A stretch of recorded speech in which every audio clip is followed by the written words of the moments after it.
আমি এখন তেজগাঁওয়ের আরেকটি ফিলিং স্টেশনে এসেছি। এটি শিল্পাঞ্চলের মধ্যে পড়েছে এবং যদি দেখাই যে এই ফিলিং স্টেশনটি মূলত গতকাল বিকেল 5টায় শেষবারের মতো গ্যাস সরবরাহ করেছে, এরপরে বন্ধ করে রাখা হয়েছে এবং আজকে সারাদিনের মধ্যে ফিলিং স্টেশনটি আসলে চালু করা হয়নি। তো এইটি ভিতরে এইটার যেই কর্মীরা আছেন কিন্তু তারা আসলে যাতে করে বাইরে সিএনজি নেওয়ার জন্য কোনো যানবাহন অহেতুক না দাঁড়ায় সেজন্য তারা মূলত পুরো গেটটি বন্ধ করে দিয়েছেন এবং তাদের কথা হচ্ছে যে গ্যাসের চাপ এতটাই কম যেখান থেকে আসলে কোনো গাড়িকেই গ্যাস সরবরাহ করা সম্ভব নয়, যার জন্য তারা গতকাল সর্বশেষ গ্যাস দেওয়ার পর থেকে আজকে আর গ্যাস সরবরাহ করেননি। নগদ নিয়ে এলো হার নামানা হার অফার। সর্বনিম্ন 10,000 টাকা রেমিটেন্স নগদে পাঠালে থাকছে স্বর্ণের হার জেতার সুযোগ।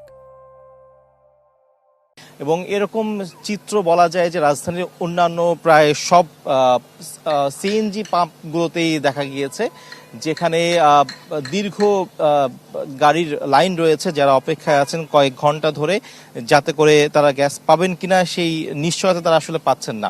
পাশাপাশি সিএনজি ড্রাইভারদের একটি অভিযোগ রয়েছে, তারা বলছেন যে তাদের আশঙ্কা যে এই গ্যাস সরবরাহ এইটি যতটা না আসলে তৈরি হয়েছে তার চেয়ে বেশি আসলে এটি সংকট তৈরি করা হয়েছে, যাতে করে সিএনজি ফিলিং স্টেশনের যেই পাম্প মালিকরা রয়েছেন তাদেরকে কমিশন বাড়ানোর জন্য এটি করা হয়েছে।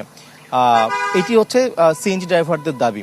এর পাশাপাশি আমরা দেখতে পেয়েছি যে রাজধানীতে গুটি কয়েকটা জায়গায় যেখানে কিছুটা সরবরাহ রয়েছে কিন্তু গ্যাসের চাপ কম থাকায় সেখানে অনেকক্ষণ নাগাদ দাঁড়িয়ে থেকে গ্যাস নিতে হচ্ছে এবং সেখানে আসলে পরিমাণ মতো যা চাওয়া হচ্ছে তার তুলনায় অনেক কম গ্যাস দেওয়া হচ্ছে। তো এই ছিল সর্বশেষ অবস্থা। সাগর, আপনাকে ধন্যবাদ।